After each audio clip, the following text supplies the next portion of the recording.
High everyone, welcome back to my channel. আশা করি তোমরা সবাই খুব ভালো আছো, আমিও ভালো আছি। আমি ঝুমা লাইফ ইনসাইড চ্যানেলে তোমাদের সবাইকে ওয়েলকাম। আর আমি কেন এতদিন এই চ্যানেলে ভিডিও দিইনি সেটা আমি তোমাদেরকে অন্য সময় জানাবো। ইচ্ছা আছে আমি যদি সাকসেস হয়ে যায় তাহলে আমি তোমাদেরকে কেন এই চ্যানেলে মাঝে মাঝে ভিডিও দিইনি বা এতদিন বা কেন গ্যাপ রেখেছিলাম, কি কারণ কি না, সমস্ত বৃত্তান্ত তোমাদেরকে একদিন আমি অবশ্যই জানাবো। ইচ্ছা আছে আমার এই চ্যানেলের মধ্যে কাজ করার, কিন্তু সেটা যে কেন পারিনি, কি করি, কেন এতদিন অফ ছিল সেটা আমি জানাবো অবশ্যই।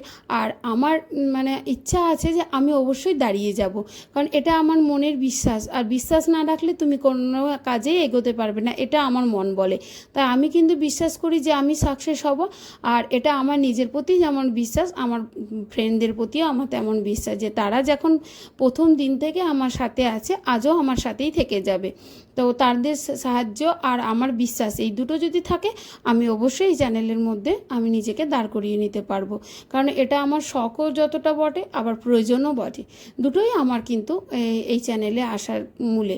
আর এইদিকে তোমাদের দাদাভাই অনেকগুলো মাছ নিয়ে চলে এসেছিলো, তো সেই মাছগুলো পরিষ্কার করতে করতে আমার অনেকটাই দেরি হয়ে গেল। মাছ তো খেতে বেশি লোক নেই বাড়িতে, ওই তো দুটো মাত্র, কারণ ছেলে তো মাছ খায় না সে হিসেবে। কিন্তু আমার অতটা মাছ আনলে আমার বিরক্তিই লাগে, কারণ আমি আবার পরপর মাছ খেতে পারি না। কিন্তু ওই তোমাদের দাদাভাই যেদিন কাজের ফাঁকি পায়, মানে একটু সময় খুঁজে পায়, সেদিনকে ওই একবারেই এনে ফ্রিজে স্টোর করে দেয়। আর একটু তাড়াতাড়ি রান্না করে নিচ্ছি, ছোটো মাছটাই করেছিলাম, বড়টা আজকে করিনি। কারণ এই সব রান্নাগুলো কমপ্লিট হয়ে গেলে আমার কিন্তু একটা বিশেষ কাজ আছে, তো সেই কাজটা করে নেবো রান্নাগুলো চটপট করে। আর কাজটা হলো এই যে ফ্রিজটা পরিষ্কার করা। পুজো আসছে, সবই যখন পরিষ্কার করতে লেগেছি তখন ফ্রিজটাই বা বাদ যায় কেন, তাই না? আমি কিন্তু মাঝে মাঝে ফ্রিজটা ক্লিন করে রাখি, কারণ ফ্রিজটা যেহেতু হাইজেনিকের ব্যাপার আছে, আমাদের খাওয়া দাওয়া থাকে, সবই মানে ওখানেই থাকে, আমাদের হেলথের ব্যাপার আছে। কিন্তু যতই আমরা ক্লিন করি বা পরিষ্কার পরিচ্ছন্ন করে কাজ করি না কেন, দেখবে অনেক সময় তাড়াহুড়ো, রান্নার ব্যাপার যেহেতু থাকে একটু তাড়াহুড়ো থাকে, বা একটা দুটো টুকরো হয়তো পড়ে গেল বা কিছু পড়ে গেল, এইভাবে কিন্তু মাঝে মাঝে নোংরা হয়েই যায়। তাই এই অন্য সময় আমি প্রায় দিন আমি ওই জন্য মাঝে মাঝে পরিষ্কার করে নিই। আর এখন যেহেতু পুজো, তাই একটু ডিপ ক্লিন করে নিলাম। আর এই ডিপ ক্লিন করার জন্য আমি নিয়েছি জলের মধ্যে একটুখানি খাবার সোডা আর ওই যে পাতিলেবুর রস, কারণ এখানে ভিনিগার দিলেও কিন্তু খুব সুন্দর পরিষ্কার হয়ে যায়। কিন্তু আমি ওই ভিনিগারের যে একটা স্ট্রং স্মেল আসে না, ওই স্মেলটা আমি নিতে পারি না, আমার খুব অস্বস্তি লাগে এই স্মেলটাতে। তার জন্য আমি এই পাতিলেবুর যে রসটা, সেটা দিয়ে দেখবে অনেক ফ্রেশনেসও লাগে, ওই যে গন্ধটা, সেই গন্ধটাও খুব ভালো লাগে। তার জন্য আমি কিন্তু ভিনিগার দিই না, ভিনিগার দিয়ে আমি পরিষ্কার করি না। তো ভালোভাবে একবার পরিষ্কার করে নিচ্ছি যাতে জিনিসটা খুব হোয়াইট থাকে, কারণ আমার আবার এই হোয়াইটের প্রতি একটা দুর্বলতা আছে। হোয়াইট আর ব্ল্যাক এই দুটো আমার কিন্তু খুব প্রিয়। মানে জামা কাপড় বলতে পারো আমি খুব ব্ল্যাকের মধ্যে দিয়ে পরি, আর বাড়ির জিনিসগুলো আমার আবার হোয়াইটের মধ্যে চাই। এই মানে আমার ওয়াশিং মেশিন সবই একটু হোয়াইট, আমার কিচেনটাও হোয়াইট, এইগুলো আমার মনে হয় দেখতে খুব সুন্দর লাগে।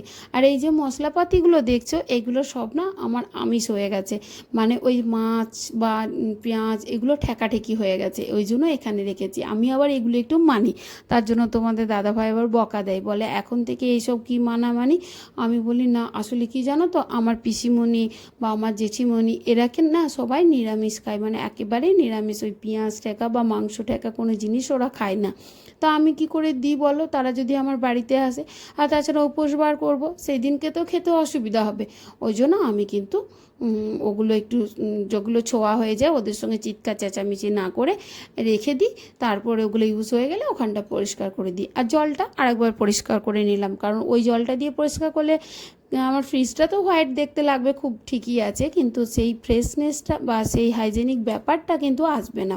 ওই জন্য আমি বারবার কিন্তু জলটা চেঞ্জ করে নেওয়ার চেষ্টা করি, কারণ জলটা চেঞ্জ না করলে হবে না। ওই জন্য জলটাও একবার চেঞ্জ করে ভালোভাবে মুছে নিচ্ছি।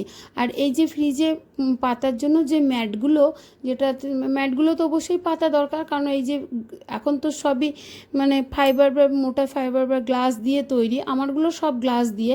তো এই গ্লাসগুলো যাতে স্ক্র্যাচ না পড়ে যায়, ওর নতুনত্ব ভাবটা যাতে থাকে, তার জন্য এই ম্যাটগুলো তো অবশ্যই আমরা হয়তো সবাই দিয়ে থাকি। কিন্তু আমার আবার ওই কালারফুল ম্যাটগুলো আমি একদম দিতে পারি না, আমার খুব মানে দেখতে বড় অড লাগে। কারণ দেখো কেমন না ওই কালারফুল দিয়ে ফ্রিজটাকে একটু কালার কেমন বানিয়ে দেওয়া, কারণ ওর ভেতরটা একটা হোয়াইট দিয়েছে এই জন্য যে ওটা একটা ফ্রেশ লাগবে, হাইজেনিক লাগবে, দেখে ভালো লাগবে এই জন্য দেওয়া। তো আমি যদি সেটাকে আবার কালার দিয়ে নষ্ট করে দিই কেমন লাগে, ওই জন্য আমি হোয়াইটই ম্যাটগুলো দিয়েছি, তাতে কি দেখতেও ফ্রিজটা খুব ভালো লাগে। আর এই ম্যাটগুলো আমি অনেক দিন যাবত ইউজ করছি, না গেছে, না ওর কোয়ালিটি নষ্ট হয়েছে, না কিচ্ছু হয়েছে। আমি এতবার শুকাই, রোদে দিই, কিন্তু কিচ্ছু হয় না খুব ভালোভাবে। কারণ একবার করে রোদ দেওয়া তো উচিত, জামটা যাতে না থাকে, কিন্তু একদম কিচ্ছু হয়নি। এত সুন্দর জিনিসটা ছিল না, একটু রেঞ্জটা বেশি ছিল কিন্তু কোয়ালিটি খুব সুন্দর। মানে ওর যে ফাইবারটা প্রচুর, মানে খুব সুন্দর, একদম সফট ফাইবার এবং একদমই নষ্ট হয়নি। তো আমি এই ম্যাটগুলো অনেক দিন থেকে ইউজ করছি এবং খুব ভালো। আর এখানে যে মশলাগুলো দেখছো, এখানে আমার কিছু ড্রাই মশলা থাকে। আর এই যে দেখছো না যে মশলাটা পড়ে আছে, এটা আমি বাবার বাড়ি যাওয়ার সময় তোমাদের দাদাভাই আর ছেলেকে বলেছিলাম, ওরা বারবার জিজ্ঞেস করছিলো এটা কোথায় থাকবে, এটা কোথায় থাকবে। তো আমি ওদেরকে বলেছিলাম যে তোমরা ফ্রিজেই সব আছে, নিজেদের মতো করে ইউজ করে নিও। ওরা সত্যিই খুব নিজেদের মতো ইউজ করেছে, দেখো না কেমনভাবে নষ্ট করে দিয়েছে। আর এই যে মশলাটা পড়েছিল আমি বুঝতে পারিনি, তাই একটা ইয়েলো স্পট হালকা হয়ে গেছে। তো সেটাকে আমি কি করলাম, কলগেট আর একটু নুন দিয়ে ভালো করে ঘষে দিয়েছি, তাতে কিন্তু একদম হোয়াইট হয়ে গেছে, আর কিন্তু ওই দাগটা নেই। তো আসলে কি বলো তো, ওদেরকে বলে দিয়ে যাব তাহলেও ভুলে যাবে, আবার হাতের কাছে সব সময় করে দিয়ে যাওয়া সম্ভব হয়তো হয় না, কিন্তু একটু যদি ছেড়ে যায়, একটু অগোছালো কিছু হোক একটা করে দেবে। এইটাই ওদের প্রবলেম। ওরা ছেলেরা যতই ওরা পরিষ্কার পরিচ্ছন্ন করুক না, একটা কিছু কাণ্ড ঘটাবে। আর এই যে ফ্রিজের মধ্যে মশলা রাখাটা, এটা কিন্তু আমি একটা বড় ইউটিউবার আছে, আমাদের বাঙালি বড় ইউটিউবার, তো তার চ্যানেল থেকে আমি দেখেছিলাম। যেটা শিখেছি সেটা বলতে তো লজ্জা নেই, কারণ কেউ আর মায়ের পেটে থেকে শিখে আসে না, সবাই কিন্তু এই জীবনেই সবার কেউ না কেউ কারো কাছে শেখে। তো আমিও অনেকের ইউটিউবে ঢুকি, দেখি, তো সেইখান থেকে হয়তো কারোর প্রতি মোটিভেশন হয়েই কিন্তু আমি এই ইউটিউবে নেমেছি। হ্যাঁ, তো সেই হিসেবে আমার কিন্তু খুব ভালো লাগে ওর চ্যানেল দেখতে, তাই আমি কিন্তু ওর কাছ থেকেই শিখেছি। আর আমারও ইচ্ছা আছে যে এই আমার চ্যানেলের মাধ্যমে তোমাদেরকে কিছু শিখিয়ে দেওয়া, কিছু মোটিভেশন আনা, এনকারেজ করা, যাতে তোমরাও সুন্দরভাবে সংসারটা করতে একটু এনজয় করো। তো এই জন্য আমি কি বলি যে তোমরাও হয়তো কিছু আমাকে শেখালে, আমিও তোমাদেরকে কিছু শেখালাম, এটাই নিয়ম। কারণ কখনো কেউ কিন্তু নিজে থেকে সবটাই শিখতে পারে না। হয়তো তোমরা কমেন্টের মাধ্যমে কিছু বললে যে দিদিভাই এটা এইভাবে নয়, এইভাবে করো, সেটা তোমাদের কাছ থেকে শিখলাম, আবার আমি যেটা বলছি সেটাও হয়তো আমার কাছ থেকে তোমরা কিছু শিখে গেলে। এটাই নিয়ম সংসারের, যে পরস্পরের কাছ থেকে শিখে যায়। তো সেই হিসেবে যদি আমার কোনো কিছু ভুল হয়, তোমরা অবশ্যই আমাকে জানাতে পারো, আমার কিন্তু খুব ভালো লাগবে।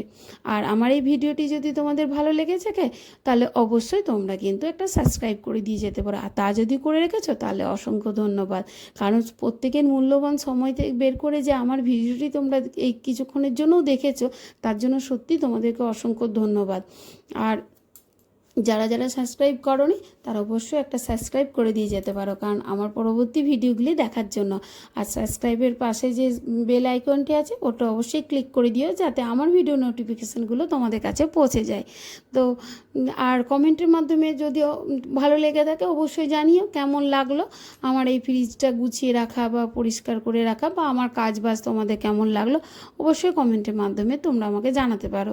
তোমাদের কমেন্ট কিন্তু আমাকে আরেকটু মোটিভেট করবে এই ভিডিও করতে। আর আমার চ্যানেলে যদি কোনো কন্টেন্ট তোমাদের দেখতে ইচ্ছা করে, নতুন কোনো কন্টেন্ট নিয়ে আমার ভিডিও, তো অবশ্যই জানিও। আমার কিন্তু এটাই কাজ, কারণ আমার হলো তোমাদেরকে খুশি করা, তোমাদের মতো করে কাজ করা। তো সেটা যদি করতে পারি তাহলে আমি খুব খুশি হব। তাই তোমাদের যদি কোনো রিকোয়ারমেন্ট থাকে অবশ্যই আমাকে কমেন্টের মাধ্যমে জানাবে।